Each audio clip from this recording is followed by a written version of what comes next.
The morning my daughter-in-law brought me a pot of homemade soup, I should have known something was wrong. It was a Thursday in late October.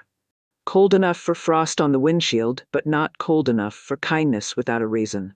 Sandra had never once brought me anything without a reason.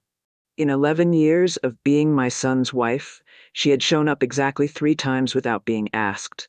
And each time, something she wanted followed within the week like a shadow attached to its owner.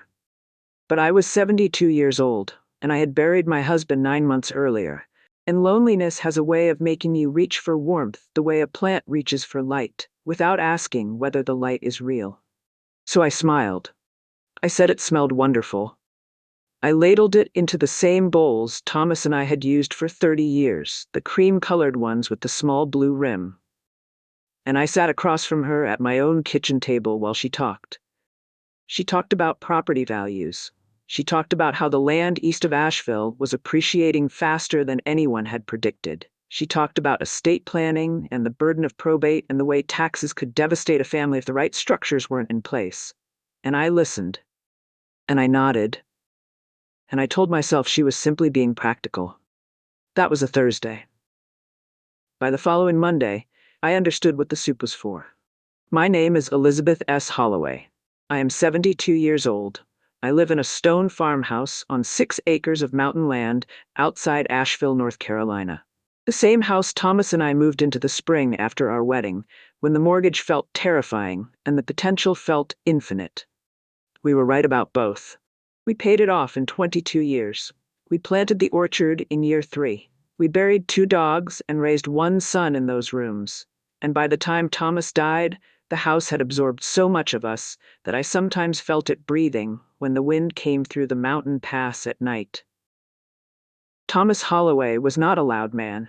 He was the kind of man who communicated love through maintenance, through checking the roof before every winter, through replacing the porch boards before they needed it, through keeping every document organized in labeled folders in the green filing cabinet in the study. He was the kind of man who read the fine print so that I would never have to. In 38 years of marriage, I had never once been surprised by something I should have seen coming. After he died, that changed. Grief does something to your edges. It softens the places where you used to be careful. It makes you grateful for attention that once would have felt suspicious. It makes you reach for familiar voices, even when those voices are saying unfamiliar things. I know this now in a way I did not know it then. My son's name is Daniel. He is 44 years old. He lives 40 minutes away in a house he could not have purchased without the inheritance Thomas left him. A fact I mention not with bitterness, but with context, because context is the difference between a story and a warning. After Thomas passed, Daniel began coming around more. He would drive up on Saturdays with a toolbox or a bag of groceries, and we would sit on the porch and drink coffee, and I would feel, for those hours, something close to not alone. His wife Sandra came sometimes, less often at first, then more. She was efficient in the way some people are efficient, always moving toward something, never simply being somewhere. She laughed at the right moments and listened with her eyes rather than her whole face. The way people listen when they are cataloging rather than caring. It was Sandra who first mentioned the deed. We were sitting at my kitchen table, the 3 of us, in early October. Daniel had made coffee. Too strong, the way he always did, the way his father never did, because Thomas knew exactly how I took mine and made it that way without being asked for 38 years. That difference used to seem small. It no longer does. Sandra was talking about the county assessor's office, about how mountain property had tripled in value over the past decade, about how the land behind my orchard, 4 acres backing up against the ridge Thomas had always called the cathedral, was sitting on a market that would not wait forever. Then she said, "Did Thomas ever discuss what he wanted done with the back acreage long term?" I said, "He wanted it to stay in the family. That was always the understanding." She nodded. Of course. But staying in the family is actually easier if the deed is in the right name now, rather than going through probate later. It might make sense to think about a transfer sooner rather than later. Just as a practical measure. Just as a practical measure, I said I would think about it. I did not think about it. I put it in the drawer with the other things. I closed the drawer. I told myself she was simply being organized, the way efficient people are organized, and that I was reading suspicion into helpfulness because grief had made me raw. That was the first mistake. The second mistake was letting Sandra sit alone in Thomas's study while I made tea.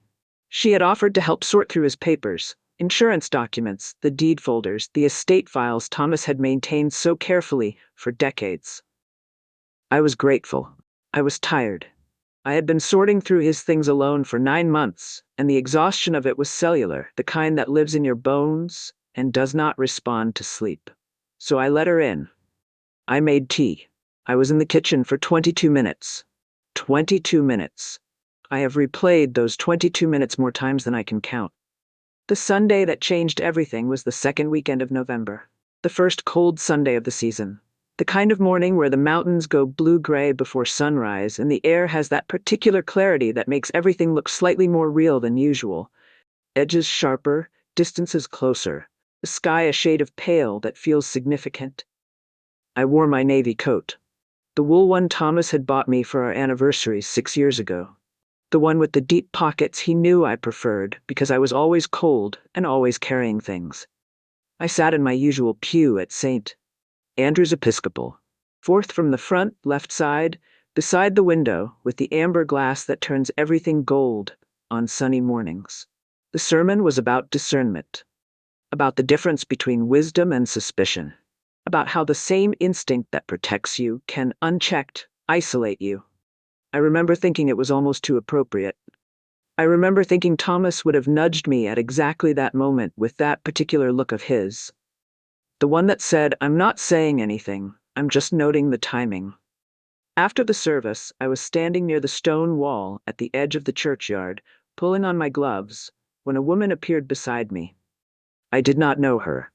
She was perhaps 10 years older than me, early 80s, I estimated, with white hair pinned carefully, and the kind of posture that comes from a generation that was taught to carry itself with intention.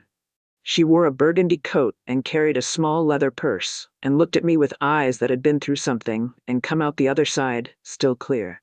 She said, "You're Elizabeth Holloway, aren't you? Thomas's wife?" I said, "I am, though I'm still deciding whether that's past tense or present."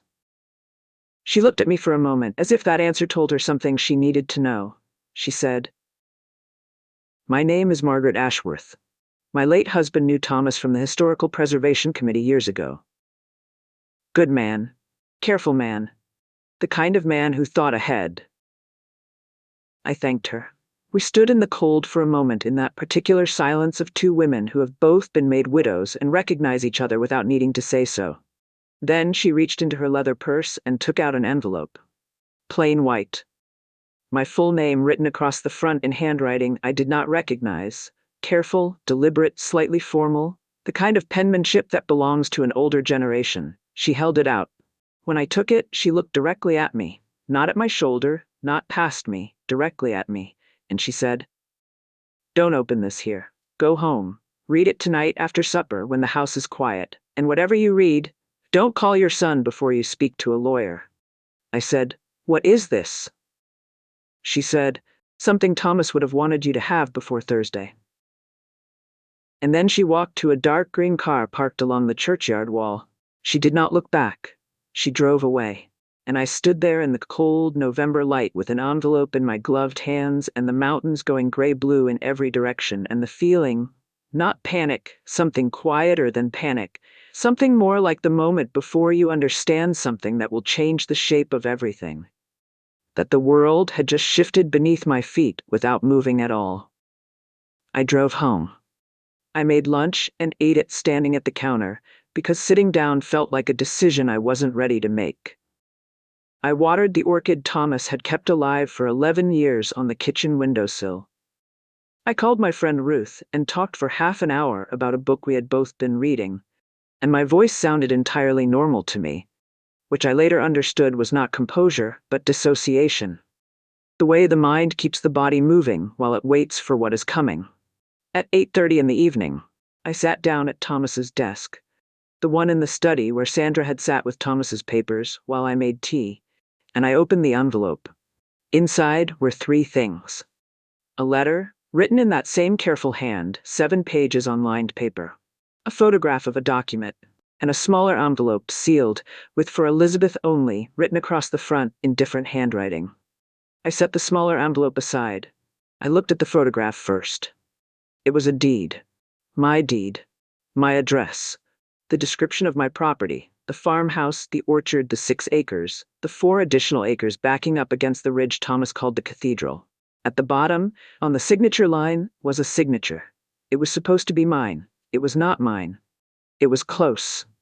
Whoever had practiced it carefully, with patience, studying the loops and the particular way I cross my t and the slight leftward lean I have always had in my handwriting that 3 different teachers told me I should correct, and that I never did.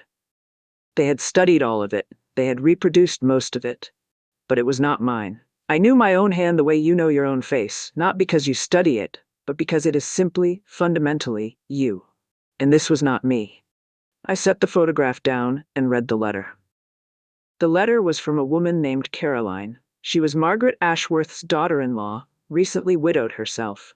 Her late husband, a man named Robert, had worked for 15 years as a title examiner and deed processor at a property services firm in Asheville. In his final months, he had died of a sudden illness in September, leaving Caroline with 2 young children and a great deal of his private correspondence. He had written things down. He had written them carefully and completely, the way meticulous people do when they need to make peace with what they know. Robert had processed a deed transfer 8 months earlier. A man had come in with a complete file, properly organized, flagged with the right forms, 2 witnesses listed, a notarized signature page. Everything in order. Everything professional. The signature on the transfer document was listed as the property owner, Elizabeth S. Holloway. Robert had processed it. He had not asked enough questions. He told Caroline this was the thing he could not stop thinking about in his final weeks.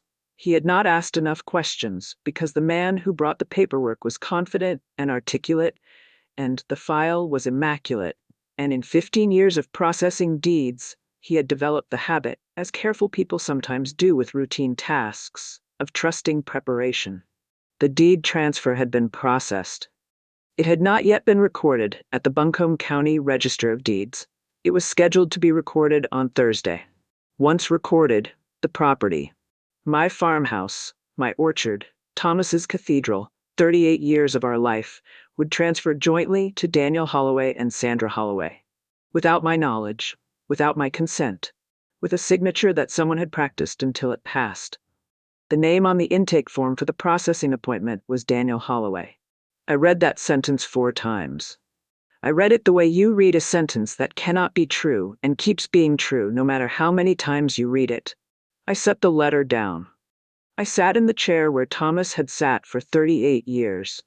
Outside, the wind came through the mountain pass, that low sound like breathing that I had heard from this room for 3 decades and had always found the most comforting sound I knew. I thought about the soup Sandra had brought. Too warm, too deliberate.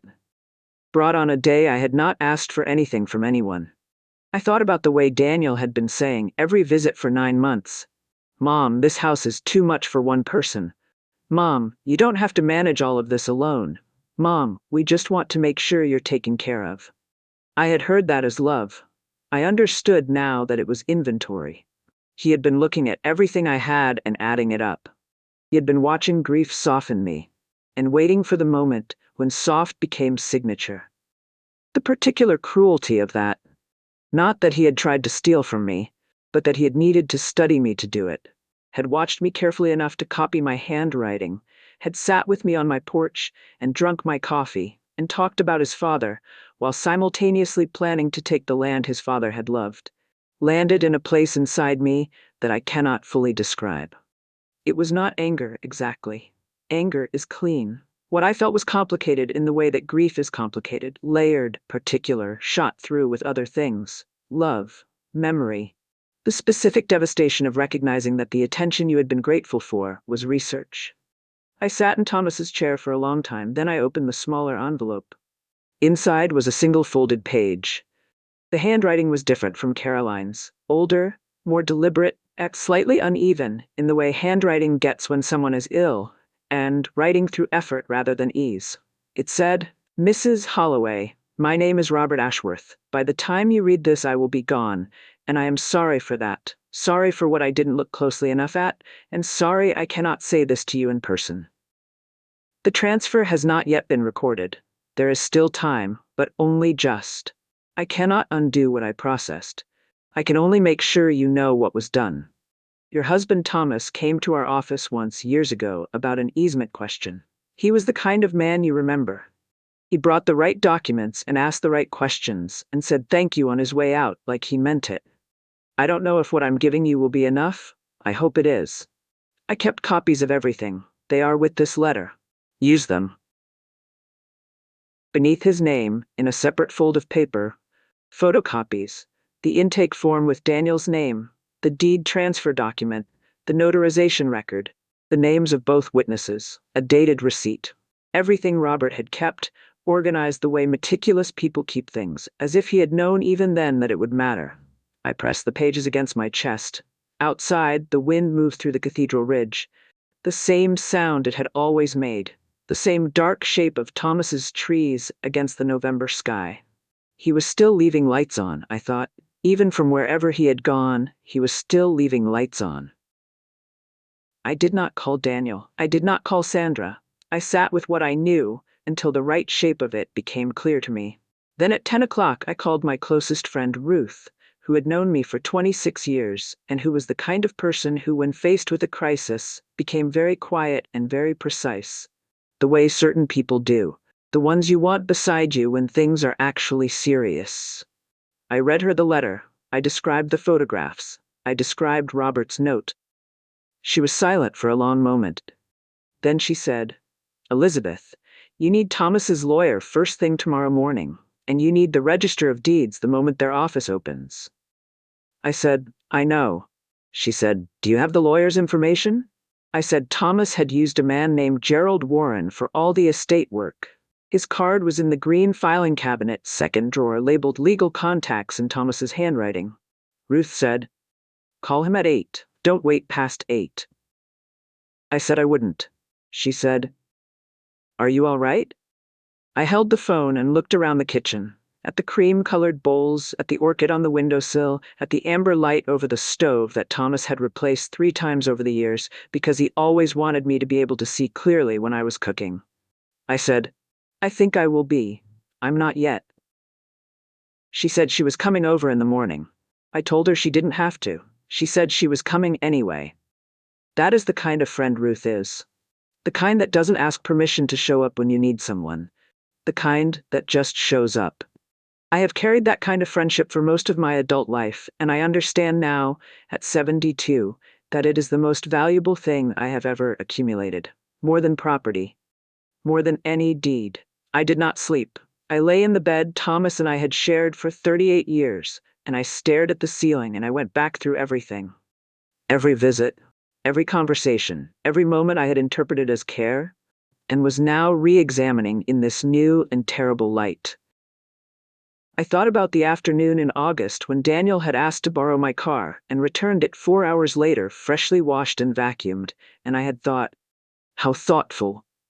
I thought about what else might have been done in those 4 hours that did not show on the surface. I thought about the day Sandra had offered to help with Thomas's papers. I thought about those 22 minutes in the kitchen. I thought about every document that had been on that desk and what a careful, practiced eye might have been able to photograph in 22 minutes with a phone. I thought about the signature on the deed, the way someone had studied my handwriting, from cards I had sent, perhaps, or notes I had left, or the guest book at Thomas's funeral, where I had signed my name in grief and had not been careful about being observed. I thought about grief itself, about what it does to you, about how it makes you lower your guard at the exact moment when the world has given you the most reason to have one. Thomas had understood this. Thomas had tried to tell me in his quiet, maintenance-based way of loving. He had updated the estate documents. He had organized the files. He had met with Gerald Warren 3 times in the last 2 years of his life, and had never once told me it was because he was worried about what might happen after he was gone. He had just done the work. Quietly, carefully, the way he had always loved me. He was thinking about Tuesday. I thought, even years before Tuesday existed, he was thinking about it. Gerald Warren answered on the second ring at 8 o'clock Monday morning. I told him everything. I described the photographs. I described Robert's letter. I read him the intake form information. He was quiet for a moment. The particular quiet of a man who is thinking rather than reacting, which is exactly the kind of quiet you want from a lawyer at 8 in the morning when you are telling him your son forged your signature on a deed. He said, "Elizabeth, I need you in my office by 9, with everything Margaret Ashworth gave you, and I need you to have no contact with Daniel or Sandra before we have spoken." I said, "Can they actually do this? Is this even possible?" He said, "It shouldn't be, but it apparently was. The question now is whether we can stop the recording." I said, "Can we?" He said, "If we move today, yes." I said, "Then let's move today." Ruth drove me. I sat in the passenger seat of her car with the envelope on my lap and the mountains moving past the window and the particular feeling of being in motion towards something you cannot predict but have committed to anyway. Gerald's office smelled of old paper and wood pulp and something that reminded me inexplicably of Thomas's study. I sat in the chair across from his desk and laid everything on the surface between us: the letter, the photographs, Robert's note, the photocopied documents.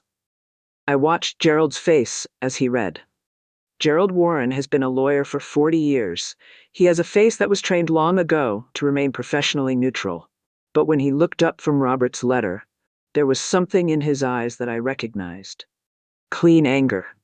The kind that belongs to people who have spent decades trying to keep things honest and cannot entirely conceal their response when they see dishonesty this deliberate and this cold. He said, "This is enough. This is more than enough." He called the Register of Deeds himself, from his desk with me sitting right there. He gave the property reference number from the photograph. He asked for an immediate flag on the recording pending a forgery investigation. The woman who answered transferred him to the supervisor. 12 minutes later, it was flagged. The deed would not be recorded on Thursday. I sat in that chair and I breathed. Ruth put her hand over mine and did not say anything. Sometimes the most important thing a person can do is simply be there and not fill the silence. Daniel called me that afternoon. His voice was exactly as it always was. Easy, warm. The voice of a son calling to check on his mother, which is what it sounded like, what it had always sounded like, and which I now understood had always carried a second conversation underneath the first one. He asked how I was doing. He said he and Sandra were thinking of coming by Wednesday. He asked if I needed anything from the store. I said, "I'm fine, Daniel. Don't worry about coming this week. I think I just need some quiet." He said, "You sure, Mom? You sounded a little tired." I said, "I'm a little tired. I'll be all right." He said, "We'll stop by soon. You know you can always count on us." I said, "I know." I said it quietly. I meant something by it that he did not hear. After I hung up, I sat for a long time at the kitchen table. The afternoon light came through the window above the sink and fell across the cream-colored bowls and the blue orchid and the empty place at the table that had been Thomas's for 38 years. I looked at all of it, my kitchen, my house, my life, and I thought, no, not today, not while I'm alive and standing and paying attention, not while Thomas's trees are still in the back field, and the wind still comes through the pass at night, and somewhere in the world there is a woman named Margaret Ashworth who drove to a church on a cold Sunday because a dying man asked her to find me before Thursday. On Tuesday evening, Gerald Warren contacted the Buncombe County Sheriff's Office. Robert's letter named the title company, the processing date, the fee paid, and a second employee who had been present during the filing. 2 people. A paper trail. The kind of documentation that is very difficult to walk back. Wednesday morning, a deputy arrived at my house. Not for me. Daniel pulled up the gravel road in his truck 20 minutes later. He came over the ridge the way he always did. Too fast on the curve. the way he had driven since he was 17, and Thomas had never fully broken him of it. He came over the ridge, and he saw the patrol car in the driveway, and I watched his face through the kitchen window. I will not describe what I saw in his face. I will only say that it was the kind of change that happens to a person when what they believed was private becomes visible. When the gap between what they were doing and what they were presenting closes all at once. It is a terrible thing to watch your child's face do that. I had loved that face for 44 years. I had watched it sleeping in a crib and learning to read and devastated by the first real grief it had ever held on the day his father died. I had memorized that face the way you memorize something you cannot imagine losing. And I watched it change. And I did not go outside. Ruth sat across from me at the kitchen table, and we drank coffee and did not say much. There was nothing to say that the morning was not already saying more clearly. Sandra called my phone 6 times in 30 minutes. I did not answer. Gerald called and told me that Daniel had retained a lawyer and that an investigation had been formally opened. He told me that the second witness at the title company had agreed to cooperate. He said, "Elizabeth, I want you to be prepared for the possibility that this is not the first time he has done something like this." I said, "What do you mean?" He paused carefully. "There are indications, earlier, smaller, that this pattern has existed for some time. Not with you, but there is a history." I sat with that. The history of a person is the sum of all the things they chose when they believed no one was watching. I did not know the history Gerald was referring to, but I believed it. Because the thing Daniel had attempted required not just desperation but practice. Required the habit of looking at people's lives and seeing assets. Required at some point having done it before. I said, "Thank you for telling me." He said, "I'm sorry, Elizabeth." I said, "So am I." Daniel called me from jail the night he was arrested. His voice was different. The ease was gone. What was underneath it, what had always been underneath it, I understood now, was something younger and more frightened than the voice I had been hearing for years. He said, "Mom, I need you to understand that I was trying to protect you." He said I was getting older. He said the property was too much for one person to manage. He said he and Sandra had been worried and had only been trying to make sure things were handled correctly. I listened to all of it. Then I said, "Daniel, your father planted those trees in the back field when you were 4 years old. He planted them because he wanted them to be there when you had children of your own. He built his life around that land. He spent 38 years making sure I would be secure in that house after he was gone. What you did with his work and his land and his memory, what you did was look at everything he built and decide it was yours to take."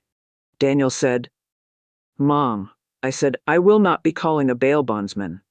I will not be retaining your lawyer. That is not because I have stopped loving you. It is because love does not require me to protect you from the consequences of your own choices. If it did, it wouldn't be love. It would be the same thing you did to me. Looking at someone's care and deciding it means they'll do whatever you need." He was quiet. I said, "I will come see you when you are ready to tell the truth, not before." I hung up the phone. I sat down at the kitchen table. The wood stove ticked. Outside, the wind moved through the ridge. That low, particular sound, the sound of the mountain breathing, the sound I'd been falling asleep to for 34 years. And I cried. Not for the deed. Not for the forgery. Not for the fraud. For the gap. For the distance between the boy I had raised and the man he had become. For the particular grief of loving someone completely and watching them make choices that the love could not reach. For the way grief had made me soft and he had chosen to use that softness. For the fact that in all those Saturdays on the porch, in all those cups of too strong coffee, somewhere between who he had been and who he was, something had gone wrong that I had not seen and could not now repair. I cried for a while, and then I dried my face and put the kettle on and looked out the window at Thomas's trees in the dark. And I said quietly to the room, to the house, to whoever might still be listening from wherever Thomas had gone, "I'm all right. I'm going to be all right." Margaret Ashworth came to see me in December. She drove up the gravel road on a cold afternoon, and I had coffee ready and a fire in the wood stove, because Ruth had called ahead. We sat in the front room, with blankets over our laps and the mountains blue-gray through the window, and she told me about Robert. He had been, she said, a meticulous and deeply conscientious man. Not a dramatic man, not the kind who made gestures, but the kind who, when he understood that he had done something wrong, went about making it right with the same quiet thoroughness he brought to everything else. He had spent his final weeks writing things down exactly, organizing the copies, giving them to Margaret with one instruction: find Elizabeth Holloway before Thursday. He had not known how she would find me. He had simply trusted that she would. I said, "How did he know to come to you, Thomas, I mean? How did he know to send Robert to find me?" Margaret shook her head gently. He didn't. Robert knew Thomas from years ago. A property question Thomas had come in about.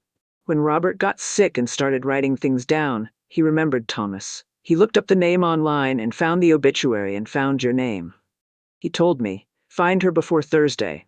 He didn't tell me how, he just believed I would.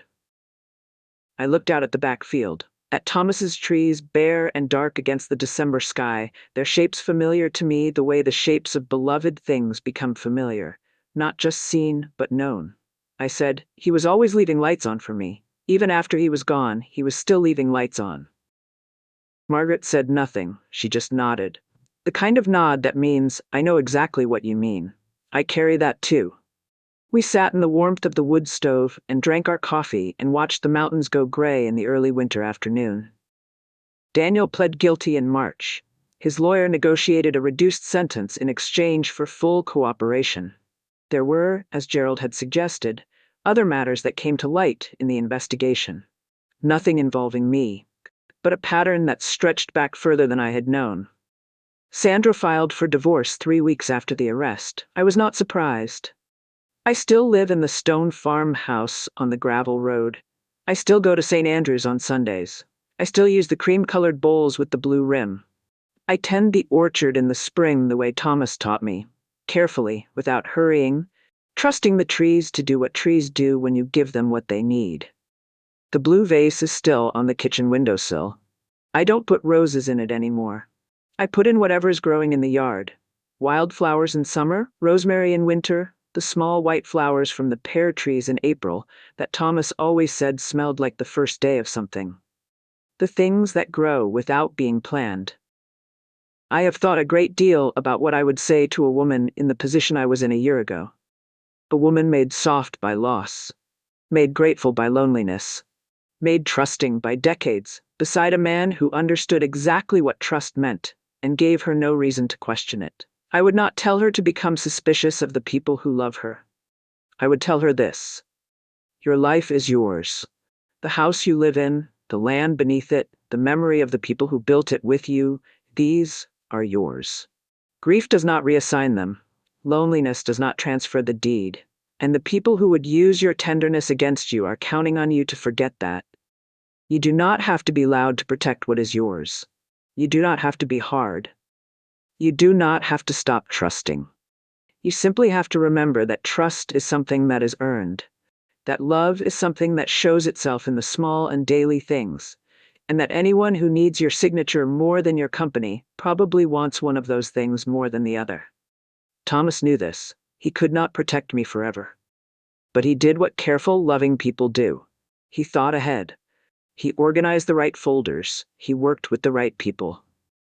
He made sure that somewhere in the world there was documentation that told the truth about what was ours.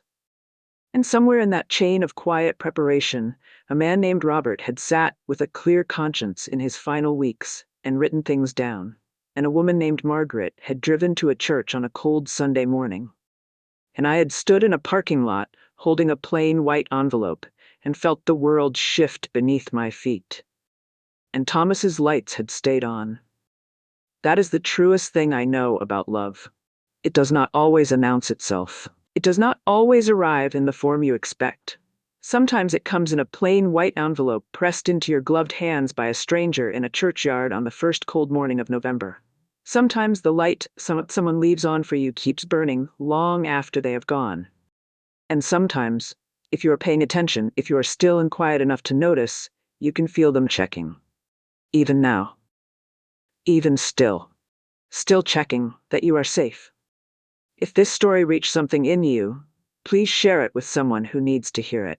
And if you carry a story of your own, one you were told was too quiet, or too late, or too ordinary to matter, know this: it matters. It has always mattered. And when a woman finally tells the truth she has been protecting, the whole world leans in to listen.